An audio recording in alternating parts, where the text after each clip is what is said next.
friends, welcome back. Today I am going to be doing two things. First of all, I'm going to show you how my lead automation system works, but then I'm also going to be introducing you to a brand new tool that I use to automate some of my workflows. And at the very end, I am going to explain the main reason why I use that tool over Zapier. So let's dive into it. If you've been here before, welcome back. If you are new, my name is Connor. I'm the founder of the Unicorn Factory, a freelancer marketplace in New Zealand. On this channel, I make tutorial videos on how to build your own online businesses with no-code tools like Webflow, Airtable, and Zapier. So if you currently have an idea, but you have no clue how to execute on it because you can't code, then worry no more. I have content coming your way. All you need to do is smash that subscribe button, smash like on that video, and I will just constantly send you stuff that will hopefully help you get your idea off the ground. In today's video, we're going to be going through a bit more of an advanced tutorial, which is my lead generation system that I have set up to forward all of the client inquiries onto my freelancers on the Unicorn Factory. So without further ado, let's check out how it works. So this is how it works. A client comes to a profile page, fills out the inquiry form and clicks the send message button. I then approve the message inside of Airtable by simply clicking the approve button. And then I send an email to the freelancer with all the information that was submitted in the client inquiry form. So that entire workflow right there is broken down into two workflows inside of the automation tools that I'm using. Firstly, when a client submits the inquiry form, and then the second automation happens when I approve it. So if you've watched a few of my videos so far on how I set up certain types of workflows, then you'll know that I primarily use Zapier to automate all my workflows. However, for the lead submission workflow, I actually use a different automation tool called Integromat. So I'm gonna explain at the end of the video why I chose to use Integromat over Zapier for this particular automation. But all you need to know for now is that Integromat works in a very similar way to Zapier. It has triggers and corresponding actions. Integromat and Zapier do have subtle differences in how they're set up. I find Zapier has a slightly more intuitive user interface. However, as a whole, they work exactly the same. So let's break down how the lead submission automation works. So inside of Integromat, we have a watch events for Webflow form submissions. So that is the equivalent to form submissions inside of Zapier. So what happens is whenever a form is submitted inside of your Webflow project, this automation triggers. In Zapier, you can actually specify what form has to be filled out before it triggers, whereas here inside of Integromat, it just triggers whenever a form is submitted. So what we need to do now is apply a filter that only triggers this automation when the form that has been submitted is on one of the freelancer profile pages. So what that requires us to do when we add the contact form to the freelancer template page is to give this form a name. The way that you can give a form a name is just by clicking on the element settings cog and then going down to the form name and typing in freelancer form or whatever else you want to call it. Now, when we apply that filter to Integromat, now it will only filter out forms that are submitted that have that particular form name. So our next job is to send all of the information that was submitted to a form to Airtable. So the first thing that you're going to have to do is create a brand new table inside of your Airtable base called messages. From there, you want to create a column for every single form field inside of the profile inquiry forms. So next you want to map every single field in the form submissions from step 1 into your step 2, which is to create a record inside of Airtable. When that record is created, you'll be able to see that all the information that a client submitted inside of a form is automatically created as a record inside of Airtable. An important field to add that we're going to need for the next stage is a approve checkbox, so that when you approve it, all you need to do is click the checkbox to trigger the second stage of the automation. So there's one more additional thing that you're going to have to add to your form, and that is a dynamic field that indicates what profile page the form was submitted on. If you don't add this field, what will happen is whenever a client submits the form, all the information will be sent to Airtable. However, it will not be clear what page it was submitted on. So the way that we can fix it is by adding an HTML embed. The HTML embed sits inside of the form and is just a line of custom code that allows you to dynamically add a value that indicates to you what freelancer page the form was submitted on. So that's how the lead submission automation works. I'll leave a link in the description below to my website where you can get access to the custom code that you need to embed on the site.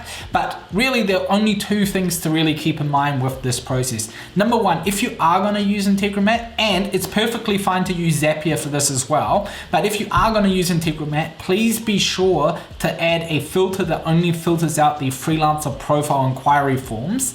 And second of all, make sure that you embed that form inside of the form element inside of Webflow, because that way you'll know what page the form was submitted on. But now let's go to the lead approval process. And for the lead approval process, we're back in Zapier, and as you can already see, it's a very simple two-step process, which is the message is moved into a new view, and from there a message is sent through Postmark. Now, for those of you who have watched previous videos, you'll understand how the views are used to trigger certain types of automations. But if you're new here, the way that it would work in this case is a message is approved by clicking the checkbox. And what happens then is that record is moved to a new view inside of the messages table called approved messages. And that view has a filter applied to it, which is only messages that have the approved button applied. So what happens now is every single time a record is added to that view, Zapier triggers automation that automatically sends an email through Postmark. Now, Postmark is a tool that I use to send emails, but just for simplicity purposes, just start off by using the Gmail by Zapier app. In fact, let me quickly show you how I used to do it before I switched over to Postmark. And the way it works is you just select Gmail as your app, send email as your event, and then you select your email account. And then from there, you can just dynamically add the email address of the client, and you can pre-populate an email with all the dynamic information that you need to send via email. All of this BR and I stuff is HTML that you can add to make things cursive and bold or line breaks and all that type of stuff. But I did it like this and it worked for the longest of times. The only reason I switched over to Postmark is because I found a good tool to create HTML emails, and Postmark is a cool tool to just send and track email opens. And so that sums up how the entire workflow works. They are two standalone workflows, but both of them are relatively simple. So if you've started having a play around with it and you set up potentially the freelancer onboarding automation, then you'll already know how views works, you'll know what triggers are, what actions are, and this here should be pretty straightforward. If this is all completely over the top and you don't know what exactly I'm talking about, I highly recommend checking out my Zapier beginner video, which is basically a crash course in what Zapier is, how it works, and that will give you a good rundown of where to get started. So the last item on the agenda is, why do I use Integromat for the first stage of the automation? And the answer is money.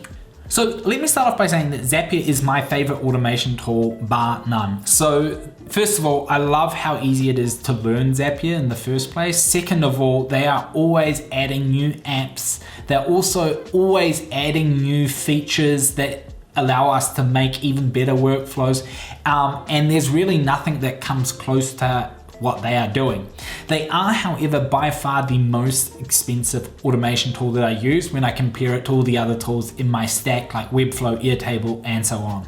So every month I'm on the absolute limit of how many tasks I can have before I have to upgrade to the next payment tier. At the moment, I'm on the professional plan that gives me 5,000 tasks per month and I pay $89 for it. If I exceed my 5,000 task limit, I'll have to upgrade my account and move into the next payment tier, which is $129 a month, which gives me 100,000 tasks. So when I reviewed what Zaps were chewing up a majority of my task limit, I noticed that there were a few tasks that were pretty simple and straightforward tasks that were taking up about 60% of my task limit. Those Zaps were quite simple though. Sometimes some of them only had one action or two actions, but the thing was they were happening so frequently that it would just chew into my task limit every single month. Also, because I wouldn't exceed the Zap limit by that much, it kind of didn't make sense to upgrade to the 10,000 task limit just yet. And because they were simple enough, I actually reviewed if it would be easy enough to do inside of Integromat and what the cost benefit of doing that would be. So after having a play around in Integromat and realizing that I can actually set up relatively simple workflows inside of it, I compared the price and I realized that if I got the absolute basic plan inside of Integromat, I'd only have to pay $9 compared to the additional $40 that I'd have to pay Zapier in case I upgraded with them. So what it boils down to at the end of the day is that just by choosing to set up some of the simple workflows inside of Integromat, I save $31 per month, which adds up to being $372 a year. And now we're like $372 a year isn't the end of the world.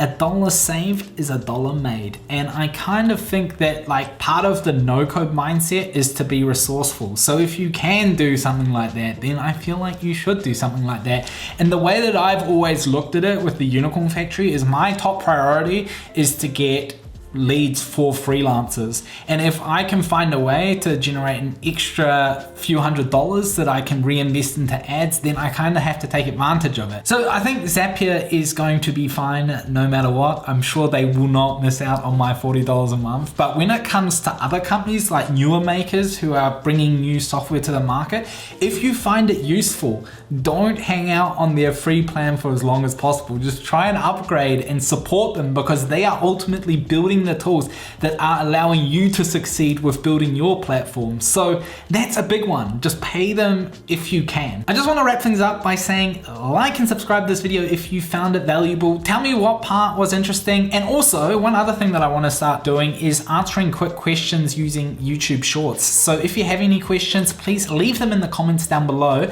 because that will basically be the content that I'll create throughout the week. Other than that, thanks so much for sticking around. I appreciate your time and I'm looking forward to seeing you back for the next one. Bye!